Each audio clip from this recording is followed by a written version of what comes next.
Alright, so I'm going to be talking about The Amazing Spider-Man number 8 as this week's comic. I will be spoiling it though, just as a heads up, so if you haven't read it, probably go ahead and do so before watching my video, just because I outright just talk about the comic and spoil it. So, and this week we get the Goblin Spider suit, so without further ado, let's get into it. So we begin the story exactly where it left off the previous issue. Spider-Man is left falling, and his web shooters are broken, so he can't do that parachuting idea from the old school days, and he's about to die. So what does he do? He gets the idea to pull out a web cartridge from inside of his pants. It is pressurized webbing, so he tries to break it and succeeds, and it covers him entirely. So he's trying to like cushion his fall pretty much. Luckily he's falling onto trees, so that also breaks his fall, and of course it works. He lived, and on this panel I can't tell if the artist is showing how glad Peter is that his idea worked by having sparkles all around his face here. I thought that was a pretty funny idea.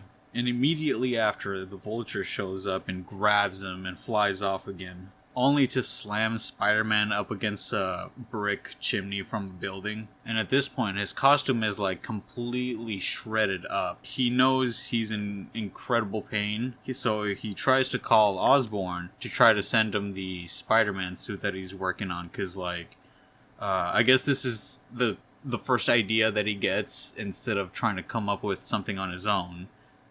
He just decides to call Osborn. I thought that was kind of out of character, like, just to move this whole Spider, Osborn, Goblin suit thing moving. But anyways, he begs him for the suit, but Osborn's like, nah, good luck, chump, and hangs up on him. And at this point, we do get the spider suit revealed right behind Osborn slowly, as he's crushing, like, his phone after immediately hanging up on Spider-Man, which confused me. I don't know why he had to break his phone. What's going on in this dude's head that's making him do that? You know, is he evil again? Is he up to something? But it redirects you somewhere else later in this comic. So here we get Spider-Man, who's running away from the Vulture. He wants to make it all the way to the Osborn building to try to pick up the suit himself, but he realizes it's all the way across town, and that's going to take some time, and, you know, he doesn't have that time. So, of course, what does he do? He lets himself get grabbed by the Vulture. Again, this feels a little bit out of character for Spider-Man. I'd be concerned. I'd be like, dude, you're gonna, like, maybe fly off and drop me again? And my web shooters are broken? How many times could I possibly pull that pressurized webbing cartridge trick, you know? But nah, he decides to get grabbed by Vulture, but he climbs onto his back and directs the Vulture as he's flying around, leading him to the Osborn building. And once he gets to it, Spider-Man flies the Vulture directly into the building just to daze him for a few seconds. And these are the few moments that Spider-Man has to sneak off and grab the suit without the Vulture, you know, noticing where he went. And leaving him confused, he's just left wondering, you know, where the hell's Spider-Man? He looks over at the building, at the glass, and it's like cracking, only to reveal Spider-Man with the new suit and the new spider glider, punching off the Vulture in the face, and flying off with a little dialogue talking about how it feels like cheating just because he has the ability to fly, and it feels awesome. And then he throws his spider bomb at Vulture, releasing a ton of spiders just crawling on his face. I thought that was incredibly disgusting. I freaking hate spiders, so having to deal with that probably freaked him the hell out. As they're climbing all over his face, Spider-Man decides to climb on his back one more time, having his spider glider just like, you know, chill out on a building, watching him do all this crap. Then Spider-Man is like talking to the glider, which is weird. I guess it's just in his character that he's talking to the glider. He calls it over and it attaches onto his back, creating kind of a jetpack for Spider-Man. And so at this point he has the ability to fly and just throws the Vulture into a brick chimney, just how, you know, the Vulture did to him, slamming his head into this brick chimney. Spider-Man lets us know that he's gonna be okay. He's good, even though he's like this elderly dude. But Spider-Man tries showing off to Vulture his new helmet, which allows him to emoji. Later, we get the Vulture waking up from his knockout. Spider-Man starts asking him why he's doing all this nonsense.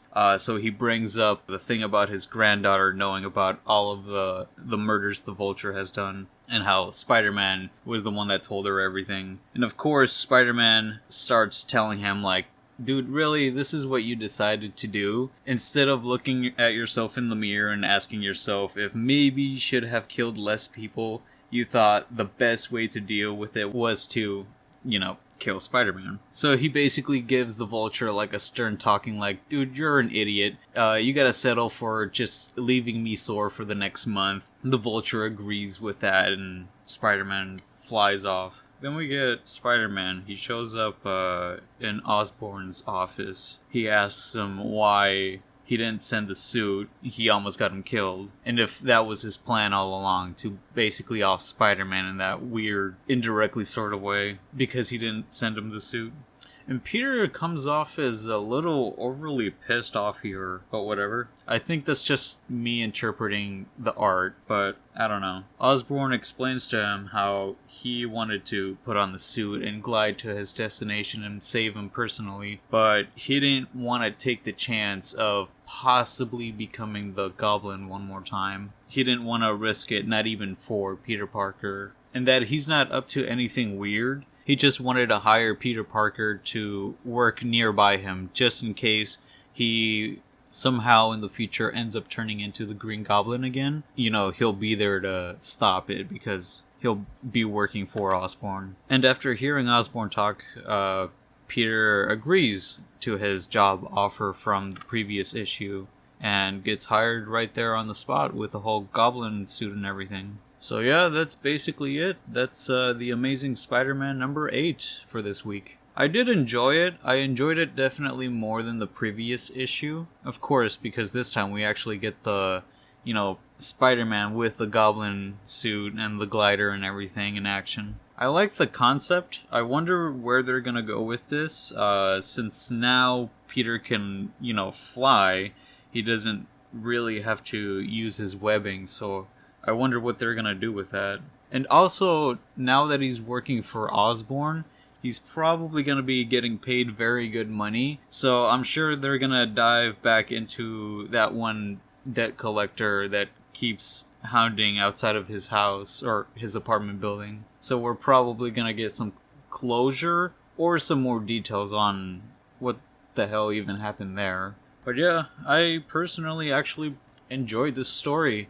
The only issues that I had with it, I did bring up, like I said earlier, were the forced plot moving devices where, it's sort of out of character for Spider-Man to just quickly resort to just calling Osborn and asking for his assistance. Or the fact that, he allowed himself to get grabbed by the Vulture just to have the one probable moment of opportunity where he would successfully do what he did, and just glide him over to the other side of town just to get the Spider-Goblin suit.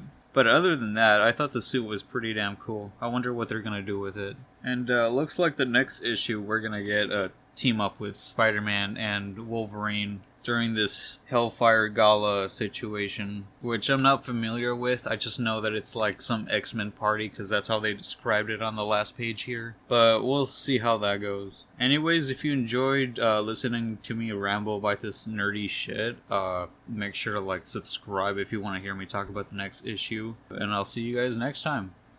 Peace.